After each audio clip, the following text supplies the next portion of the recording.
Some mornings you wake up clear, sharp, almost blessed by your own mind. Work feels easier. Your speech is cleaner. You feel more open, more capable, more yourself. Then a day later, sometimes a few hours later, that same inner world turns heavy. Your confidence drops.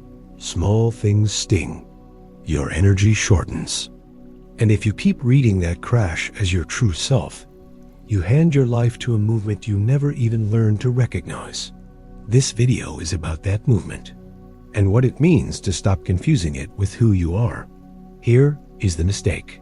Most people treat every emotional downturn like a verdict. If they feel low, this is the real me. If they feel contracted, something is wrong with me. If yesterday felt bright and today feels dark, yesterday was false or today is truth. But that is often backwards. A change in state is not always a revelation of identity. Sometimes it is simply the return swing. The old teaching describes life through rhythm, not as poetry, as structure. Everything moves. Everything advances and recedes. The pendulum swings right, then left. The tide rises, then falls. A strong movement in one direction creates pressure for movement in the other. That matters more than most people realize, because it means your inner highs and lows are not random, and they are not always personal in the way you think. A surge does not prove arrival. A crash does not prove failure. Sometimes both belong to the same motion. And here is where this becomes useful, not abstract.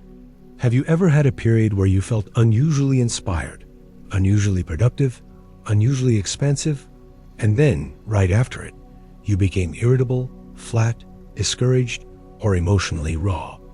Most people call that inconsistency, but often it is compensation. The stronger the swing in one direction, the more force gathers for the return. This is why you can mistake enthusiasm for mastery and mistake the recoil for collapse. You think, I thought I had changed. I thought I was past this. But often the system is simply completing a movement you never understood. And that misunderstanding becomes dangerous fast. Because when you call rhythm identity, you start building conclusions out of temporary weather. You make vows in the high. You make confessions in the low. You trust the expansion too much, then the contraction too much, and the pendulum writes your self-image for you. Now here is where it gets precise. Not every rise is made of the same quality. Some rises are steady, grounded, well carried. Others are overheated. Some lows are quiet and restorative. Others are sticky, flooded, distorting. States have qualities. They can run hot, accelerating, scattered, overextended. Or they flood, heavy, contracted, dark. The older natural philosophy names these distinctions carefully because they change the reading entirely. So sometimes what you call a good phase is not health. It is heat. It is acceleration. A bright overextension that feels powerful because it lifts you fast. And when the counterswing comes, you do not fall from truth. You fall from excess. That changes the reading completely. Because now the low is not a moral failure. It is not proof that your deeper self is broken. It may simply be the answer to the way the previous state was carried. Let's make this plain. A sharp, driven, expansive phase can feel like clarity. You say more, commit more, push more. You sleep a little less. You override subtle friction because the force is carrying you. But if that movement was too hot, too fast, the return comes as depletion, irritability, emotional thinness, even self-doubt. Not because life betrayed you, because rhythm completed itself through a strained medium. The shift is not to stop rhythm. You will not stop it. The shift is to stop obeying every phase as if it were your identity. When the high comes, do not instantly call it arrival. When the low comes, do not instantly call it essence. Read both more carefully. Ask, what quality is dominating this state?